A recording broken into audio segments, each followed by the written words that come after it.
Good morning, children. Now, बच्चों, we have the next topic cell, that is internal resistance, EMF and terminal potential difference. बच्चों, starting में हमने बात की थी कि जब भी कभी हमें किसी भी वायर में करंट फ्लो करना है या ये कहें इलेक्ट्रॉन्स को एक प्रॉपर पाथ में फ्लो करना है, तो उसके लिए हम एक सोर्स ऑफ EMF यूज़ करते हैं, जिसको हमने किसी भी सेल या बैटरी का नाम दिया था बेटा। और जो क्या करेगा, कंपेल करेगा उन इलेक्ट्रॉन्स को, मतलब ज़बरदस्ती करेगा उन इलेक्ट्रॉन के साथ to move in a definite direction. और बच्चों, वो डेफिनेट डायरेक्शन कौन सी थी? From the lower potential to higher potential. So an external source which compel the electrons to move in a definite direction from the lower potential to higher potential. और वहाँ पर हमने उस सोर्स को source of EMF का नाम दिया था, आपको ध्यान होगा, जिसको सेल या बैटरी या कोई डायनमो भी हो सकता है हमारा, उसके बारे में बात की थी। अब ज़रा हम देखते हैं कि सेल्स किस तरह से बनते हैं और किस किस तरह से यहाँ पर जो प्रोसेस जो है वो हैपन होता है, ये सारा हमें अब यहाँ चेक करना है। तो बेटा, हमारा टॉपिक है internal resistance, EMF and terminal potential difference of a cell. हम इस वीडियो में इन्हीं के बारे में स्टडी करेंगे, जबकि नेक्स्ट वीडियो में हम E, V और R में, क्योंकि इस इंटरनल रेजिस्टेंस को स्मॉल r से रिप्रेजेंट करेंगे बेटा, EMF को हम E से रिप्रेजेंट करेंगे एंड टर्मिनल पोटेंशियल डिफरेंस को हम V लेटर से रिप्रेजेंट करेंगे। तो नेक्स्ट वीडियो में हम इन तीनों में एक रिलेशनशिप फाइंड आउट करेंगे और फिर हम उसके बिहाफ पे उनका सीरीज़ पैरेलल कॉम्बिनेशंस और वहाँ से फिर करंट की वैल्यू जो है वो क्या क्या मिलेगी हमें, ये सब फाइंड आउट करेंगे। तो हमारा बड़ा ही इंपॉर्टेंट टॉपिक है बेटा ये। सो सेल, तो बच्चों इसके लिए है सेल हम बात करें, और आपने केमिस्ट्री में बड़े अच्छे से स्टडी किया हुआ है कि सेल हमारे पास एक केमिकल कंपोजिशन होती है। मीन्स हमारे पास एक सॉल्यूशन है, से H2SO4, और इस H2SO4 में है क्या बेटा? H2++ and SO4-, that is ions, and this solution is known as electrolyte. So what is the meaning of electrolyte? Then answer is those liquid which allow the electricity to pass through them denotes the electrolyte, and this phenomena is known as electrolysis. कुछ liquid ऐसे हैं बच्चों, जब उनमें हम electricity को पास करते हैं बेटा, तो वो उसको अलाउ कर देते हैं। ऐसे लिक्विड्स को हमने इलेक्ट्रोलाइट का नाम दिया है, और इस प्रोसेस को हम क्या बोलते हैं? इलेक्ट्रोलिसिस। लेकिन बच्चों, हम इस लिक्विड में डायरेक्टली इलेक्ट्रिसिटी एंटर नहीं करवाते। किसके थ्रू करवाते हैं बच्चों? ये जो आपको नज़र आ रहे हैं, जिनको इलेक्ट्रोड्स का नाम दिया है, ये दो इलेक्ट्रोड्स नज़र आ रहे हैं आपको, this one is first and this one is second. So electrodes, and what is the meaning of electrodes? The conductors through which electricity enter into electrolyte denotes the electrodes. तो इलेक्ट्रोड्स हमने उन conductors को नाम दिया है जिनके through electricity को हम इस इलेक्ट्रोलाइट में एंटर करवाते हैं, which are denotes the electrodes. तो ये हमारे पास सेल कुछ इस तरह से है, जिसमें दो हमारे पास क्या हो गए बेटा? कंडक्टर्स हैं, जिसमें एक को हायर पोटेंशियल बोलते हैं और एक को लोअर। क्यों बोलते हैं अभी ज़रा पता लगेगा हमें। और ये जो सॉल्यूशन हमारा, दिस इज़ द इलेक्ट्रोलाइट, जिसमें है कौन बच्चों? आयंस हैं। अब जो आयंस हैं बेटा, वो H2++ एंड SO4-, और जैसे ही हम इसमें एक जिंक रोड को, एक मेटल के रोड को इमर्ज कर देंगे, देन व्हाट विल हैपन? तो आंसर है कि जिंक रोड जो हमारा, ये जिंक जो होगा Zn, ये इस SO4 के साथ रिएक्शन करना चाहेगा, लेकिन क्या रिएक्शन होगा? Then answer is no. Why? Because zinc जो है बेटा वो मेटल है, और SO4-, जो है दिस इज द आयन। तो ये रिएक्शन तभी कर पाएगा जब ये Zn++ में कन्वर्ट होगा। तो इसका मतलब ये हुआ कि जिंक जो है क्या करेगा? ये SO4 से कंबाइन होने के लिए अपने दो इलेक्ट्रॉन को लूज़ कर देगा, और जैसे ही दो इलेक्ट्रॉन लूज़ करेगा, ये क्या बन जाएगा बच्चों? Zn++। अब बात आती है कि लूज़ क्यों कर दिया, अभी ज़रा देखते हैं हम। सो नाउ इलेक्ट्रॉन जो है दो इससे रिमूव हो गए हैं। So now Zn is a metal, so it lose two electrons and becomes Zn++ and combine with SO4-, to make ZnSO4, और अब ये ZnSO4 बन गया। अब बात आती है उन दो इलेक्ट्रॉन्स की, वो कहाँ चले गए? तो बच्चों वो दो इलेक्ट्रॉन यहाँ पर आ गए, उनको आगे फ्लो करने के लिए कोई पाथ सपोज नहीं मिल रहा है, तो इसका मतलब यहाँ पर नेगेटिव चार्ज पार्टिकल इलेक्ट्रॉन जो वो इकट्ठा हो जाएंगे, और उसकी वजह से ही बच्चों इसको हम क्या बोलते हैं, दैट इज़ यहाँ पर एक नेगेटिव पोटेंशियल क्रिएट हो जाएगा, जिसको हमने एक तरह से लोअर पोटेंशियल का भी नाम दिया है। तो जिंक जो है वो नेगेटिव पोलरिटी के कॉरस्पॉन्डिंग होगा। हम बात कर रहे थे कि Zn जो है वो Zn प्लस प्लस क्यों आएगा, तो आंसर है SO4 से रिएक्ट करने के लिए। अब SO4 से रिएक्ट क्यों करना चाहेगा, तो बेटा हम स्टडी कर चुके हैं कि चार्ज पार्टिकल जो हैं उनकी अपनी एक एनर्जी होती है, इलेक्ट्रोस्टैटिक पोटेंशियल एनर्जी, और वो हमने फाइंड आउट की थी Q1 Q2 अपॉन में R12, दो चार्जेस के लिए। तो H2 plus plus and SO4 minus minus, ये जो आपको डायग्राम नज़र आ रहा है ये इनके साइज़ का डायग्राम बेटा। H2 प्लस प्लस का साइज़ कुछ इस तरह से है और SO4 का साइज़ कुछ थोड़ा बड़ा है। और अब इनकी एनर्जी जो होगी, सपोज ये हमने मान ली कितना, -50। माइनस क्यों ली बेटा, क्योंकि एक चार्ज पॉजिटिव है और एक नेगेटिव, और जब एक प्लस और एक माइनस होगा तो एनर्जी क्या आएगी, नेगेटिव आएगी। लेकिन जब Zn प्लस प्लस इससे कंबाइन होगा, अब कंबाइन क्यों होगा, तो आंसर है every system wants a state of stable equilibrium. हर एक सिस्टम जो बेटा वो स्टेबल इक्विलिब्रियम में आना चाहेगा, और स्टेबल इक्विलिब्रियम में आने के लिए वो अपनी पोटेंशियल एनर्जी को मिनिमम करना चाहेगा। तो जिंक जो है वो इस SO4 से रिएक्ट करके क्या करना चाहेगा, एक स्टेबल इक्विलिब्रियम में आना चाहेगा, मतलब एनर्जी कम करना चाहेगा। और दूसरा हम ये भी कह सकते हैं कि Zn का जो साइज़ है वो ऑलमोस्ट होता है बराबर किसके, SO4 नेगेटिव माइनस माइनस के, इसलिए इससे रिएक्ट करना चाहेगा। और अब जो एनर्जी होगी वो एक प्लस एक माइनस, दैट इज़ -75। तो बेटा यहाँ से पहले थी -50, अब होगी माइनस सपोज 75, तो जो 25 जूल जो एनर्जी होगी, जो difference, this is the chemical energy. And यही केमिकल एनर्जी जो बेटा ये हमारी कन्वर्ट होती है इलेक्ट्रिक एनर्जी के अंदर। तो बच्चों यही हमारी एनर्जी का जो डिफरेंस है, this difference B converted into electric energy. तो यहाँ से हमने क्या देखा, हमने देखा कि हमने H2SO4 का सॉल्यूशन लिया, उसमें दो इलेक्ट्रोड्स को इमर्ज कर दिया। फर्स्ट वन इज कॉपर से and second one is zinc, these are known as electrodes. This solution denotes the electrolyte. Electrolyte वो लिक्विड जो इलेक्ट्रिसिटी को अलाउ कर देते हैं, जब उनमें से हम पास करते हैं तो उनको हमने इलेक्ट्रोलाइट का नाम दिया है। और इलेक्ट्रोड्स जिन कंडक्टर्स के थ्रू हम इलेक्ट्रिसिटी को इस लिक्विड में एंटर करवाते हैं, उनको हमने इलेक्ट्रोड्स का नाम दिया। नेक्स्ट उसके बाद हमने देखा क्या, कि जिंक जो है वो Zn प्लस प्लस फॉर्म करेगा अपने दो इलेक्ट्रॉन लूज करके, और SO4 से कंबाइन हो गया। स्टेबल इक्विलिब्रियम में आने के लिए एनर्जी डिक्रीज हो गई, और यहाँ जो एनर्जी का डिफरेंस जो होगा, initial minus final, that is 25 joule, it will be converted into electric energy. अब दो इलेक्ट्रॉन पहुँच गए यहाँ पर। अब हमने क्या किया बेटा, एक वायर लिया और उस वायर को हमने इन दोनों टर्मिनल्स को, इलेक्ट्रोड्स को कंबाइन कर दिया, and the wire having some resistance R। आप समझ सकते हैं कि यहाँ पर हमने एक बल्ब लगा दिया या कोई एक फैन लगा दिया, तो अब इन इलेक्ट्रॉन को एक पाथ मिल गया फ्लो करने के लिए बच्चों।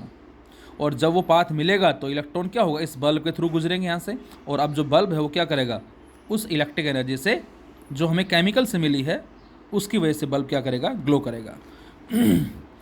H2 प्लस जो यहाँ पर हैं, वो दो इलेक्ट्रॉन आके इससे क्या हो जाएंगे बच्चों, कंबाइन हो जाएंगे।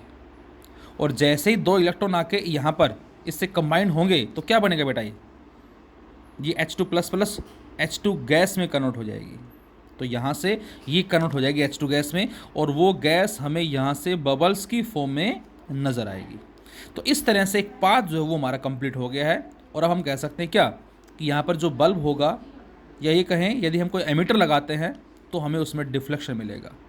बल्ब है तो वो बल्ब क्या करेगा बच्चों, ग्लो करेगा, कुछ इस तरह से।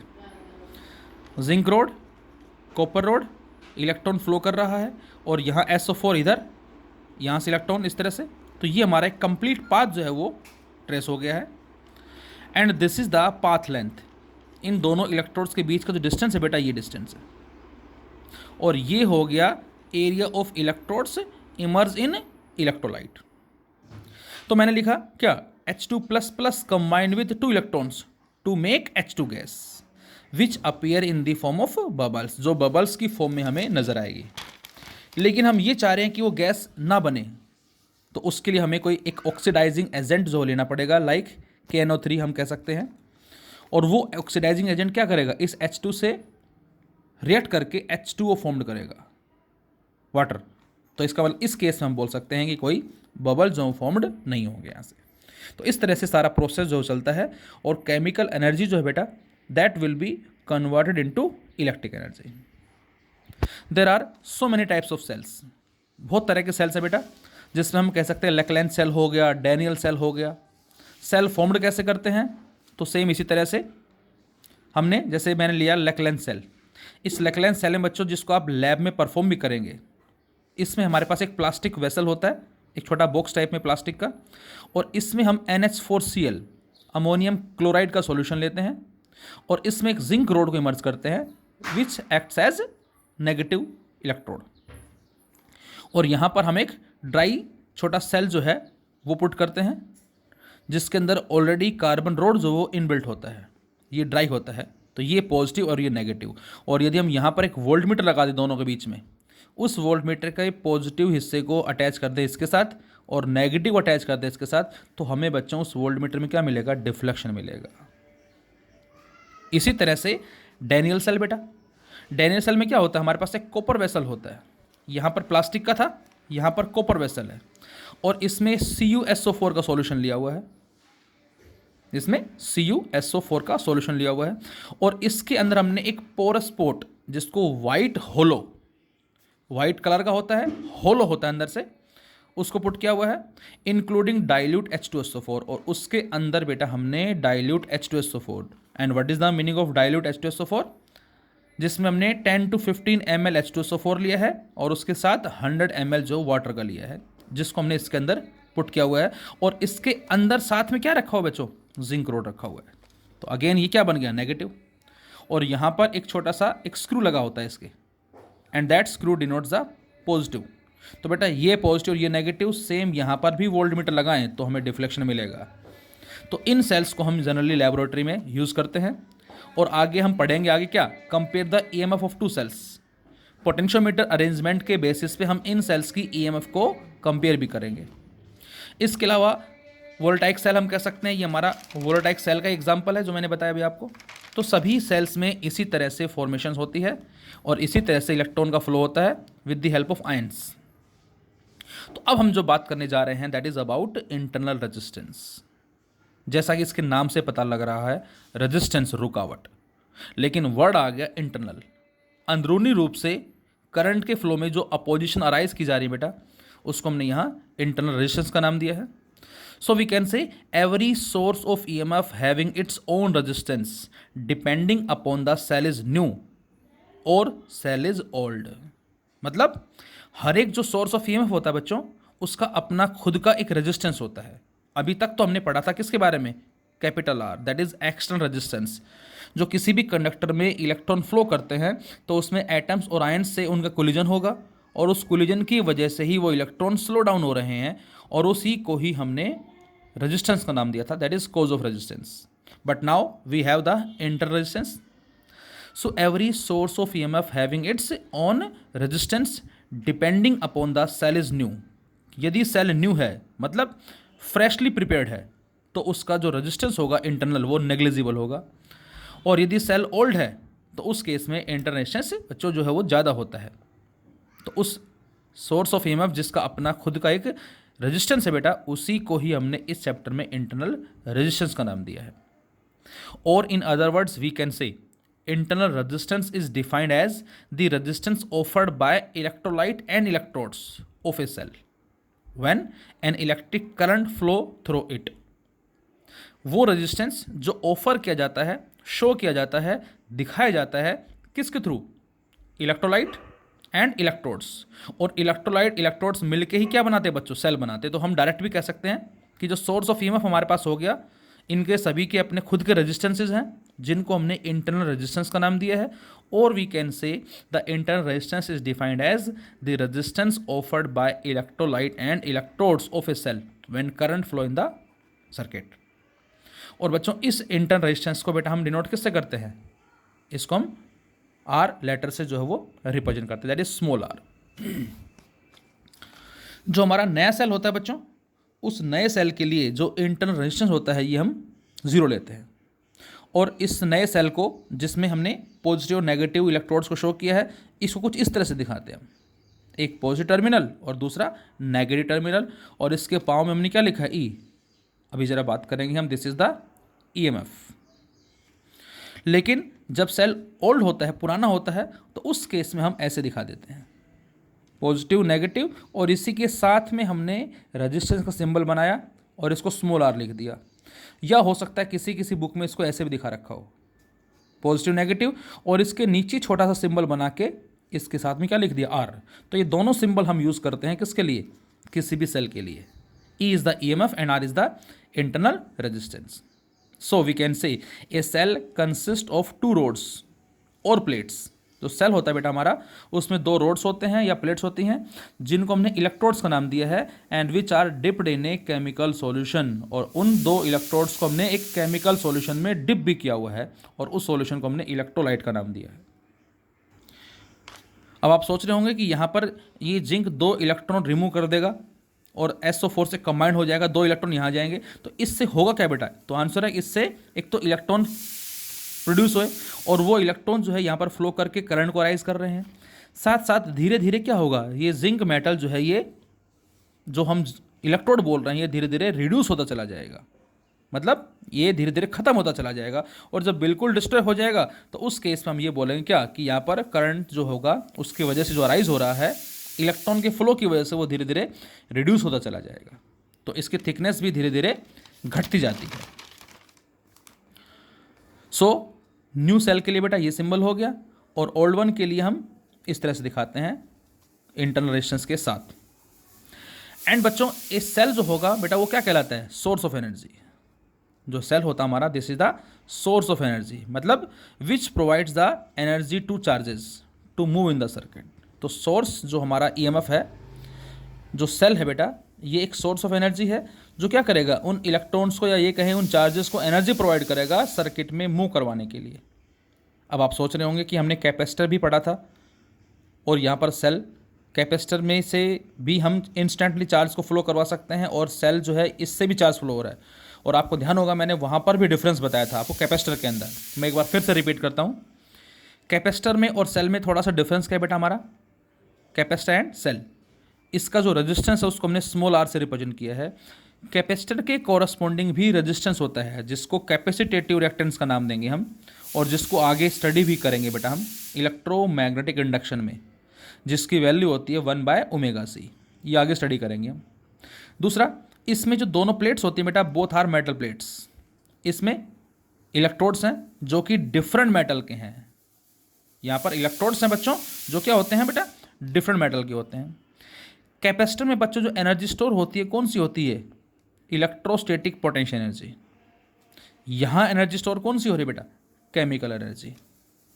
कैपेसिटर में इलेक्ट्रोस्टैटिक पोटेंशियल एनर्जी स्टोर होती है, यहाँ पर chemical energy. Capacitor provides energy instantly, जबकि सेल जो है वो धीरे धीरे एनर्जी को प्रोवाइड करता है। So these are the differences between capacitor and a cell.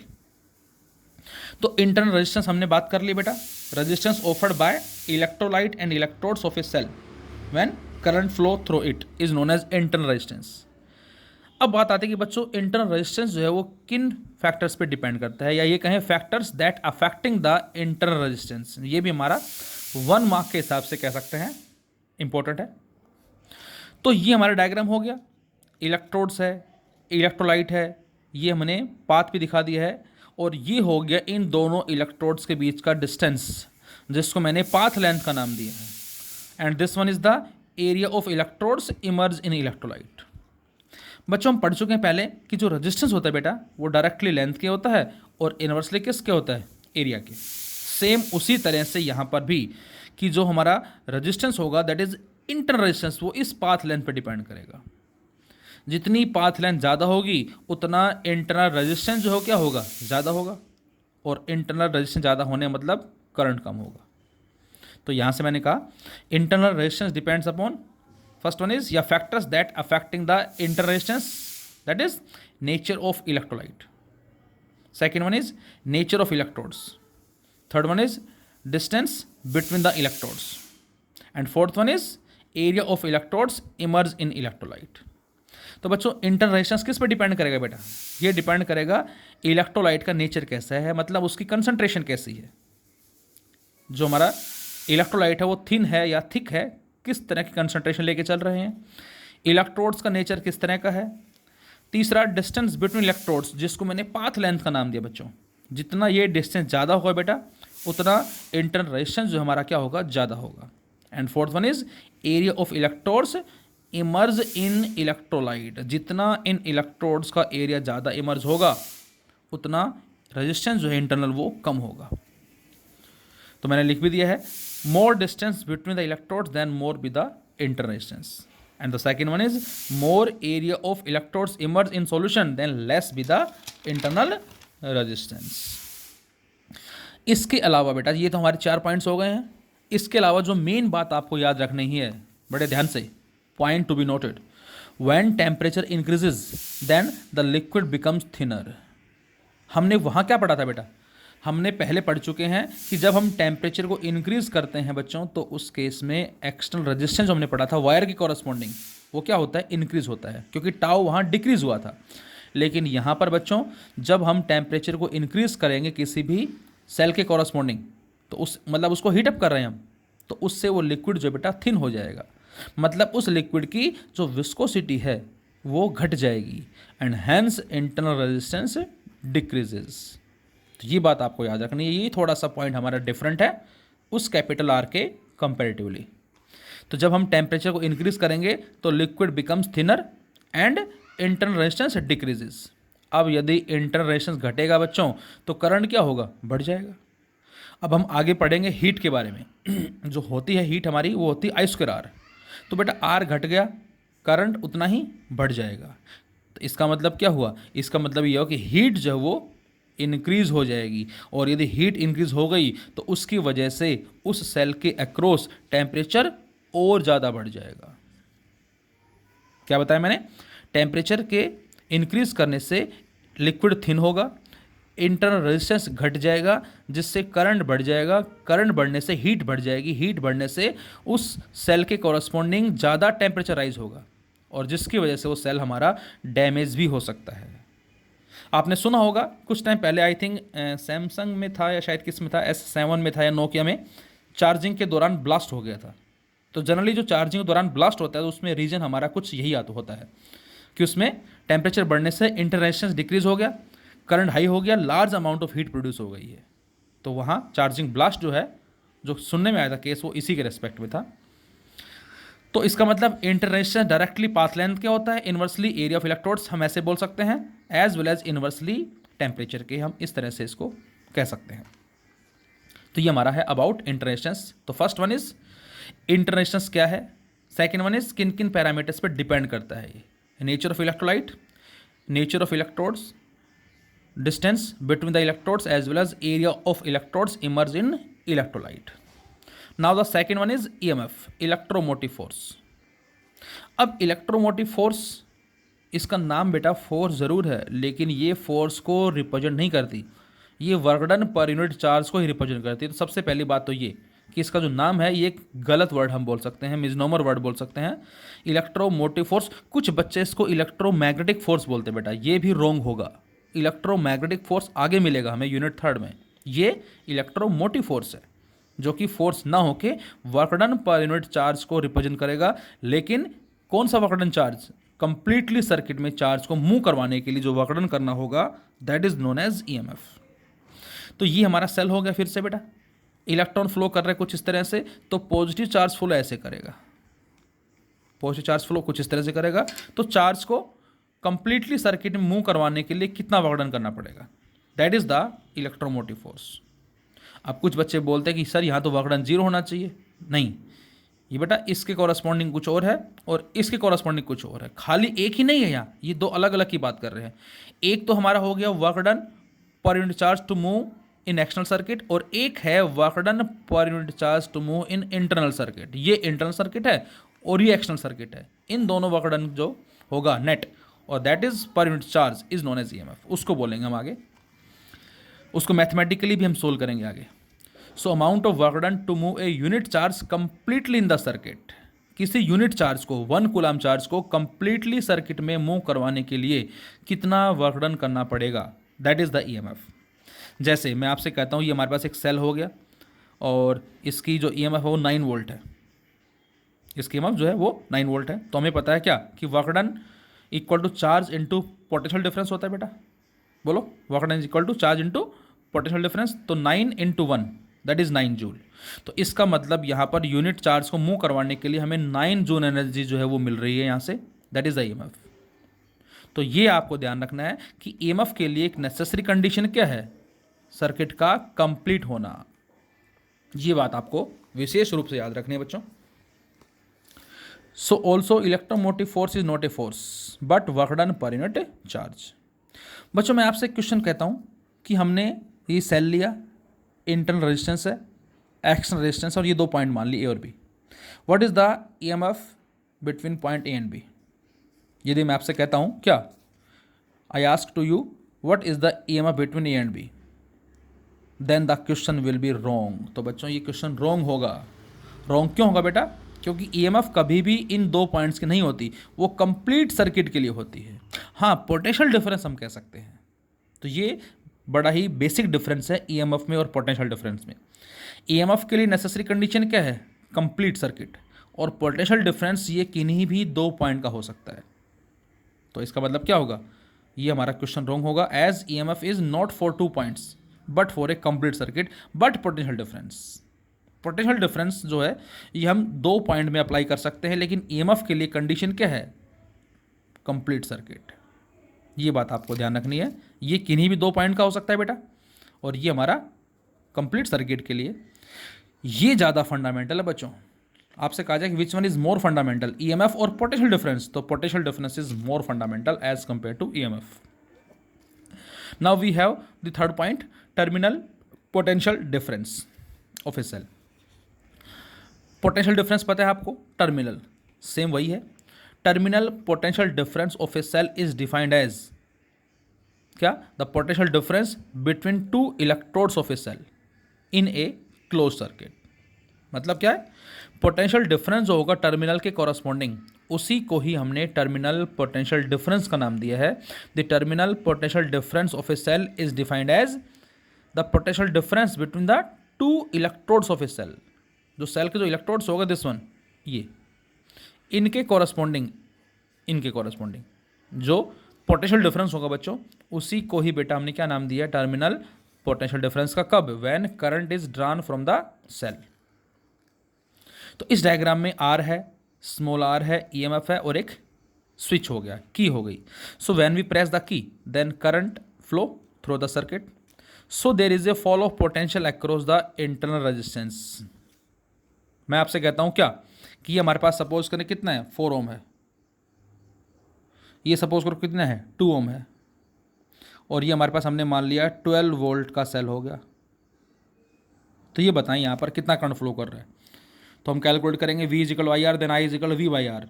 तो यहाँ पर नेट रेजिस्टेंस है बच्चों 6 ओम, V कितना है 12, then I is equal to 2 ampere. तो यहाँ पर करंट कितना चल रहा है सर्किट में, तो आपका आंसर होगा 2 एम्पियर। अच्छा, यहाँ पर कितना पोटेंशियल ड्रॉप हुआ, 8 वोल्ट, यहाँ कितना हुआ 4 वोल्ट। क्या 8 और 4 का सम बार आ रहा है, बिल्कुल आ रहा है, that is the EMF. 8 volt potential difference, तो इस 8 और इस 4 का जो सम होगा, यहाँ पर 8 वोल्ट है, यहाँ 4 वोल्ट है, दैट इज द 12 वोल्ट। मैं आपसे कहूँ क्या हम 8 वोल्ट को ऐसे लिख सकते हैं 12 माइनस 4, बिल्कुल लिख सकते हैं, बोलो क्या हम 8 वोल्ट को 12 माइनस 4 लिख सकते हैं, बिल्कुल लिख सकते हैं, 12 माइनस 4। तो 12 तो हो गया, ये 4 क्या है बेटा, इस इंटरनल रेजिस्टेंस के क्रॉस हो गया 4, और 8 किसके कॉरस्पॉन्डिंग है, इस एक्सटर्नल कॉरस्पॉन्डिंग। तो ये हम कह सकते हैं। So when we press the key then current flow through the circuit, so there is a fall of potential across the internal resistance of a cell. The terminal potential difference between the 2 electrodes of a cell is less than the EMF of a cell। और यहाँ से आपको साफ नजर आ रहा है कि जो टर्मिनल पोटेंशियल डिफरेंस है बेटा, वो इस EMF से क्या है बच्चों, लेस है। कितना लेस, जितना इंटरनल रेजिस्टेंस के कॉरस्पॉन्डिंग ड्रॉप है। The terminal potential difference between the 2 electrodes of a cell is less than the EMF of a cell.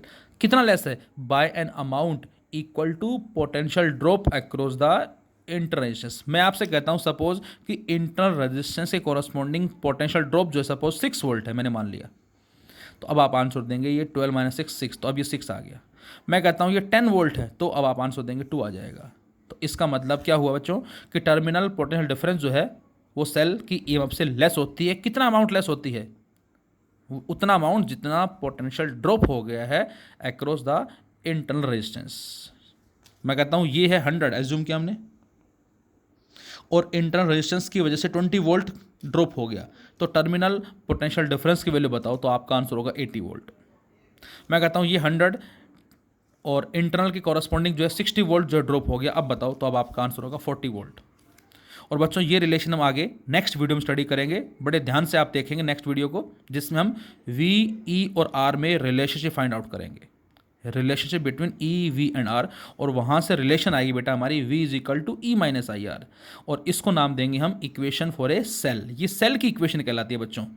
आगे जितने भी हमारे क्वेश्चंस हैं, आर्टिकल्स हैं, न्यूमेरिकल्स हैं, सेल पे बेस्ड, उन सभी में हम इसी इक्वेशन को यूज़ करेंगे। बड़ी ही इंपॉर्टेंट रिलेशन है, काफ़ी तरह के न्यूमेरिकल, काफ़ी तरह के ग्राफ, काफ़ी तरह की कंडीशंस, चार्जिंग क्या है, डिस्चार्जिंग क्या है, शॉर्ट सर्किट क्या है, ओपन सर्किट क्या है, बहुत सारे अलग अलग केसेस मिलेंगे हमें, और उसके बिहाफ पे बहुत तरह के न्यूमेरिकल ग्राफिक क्वेश्चंस हमें मिलेंगे आगे। तो इसको बड़े ध्यान से पढ़ेंगे आगे हम नेक्स्ट वीडियो में।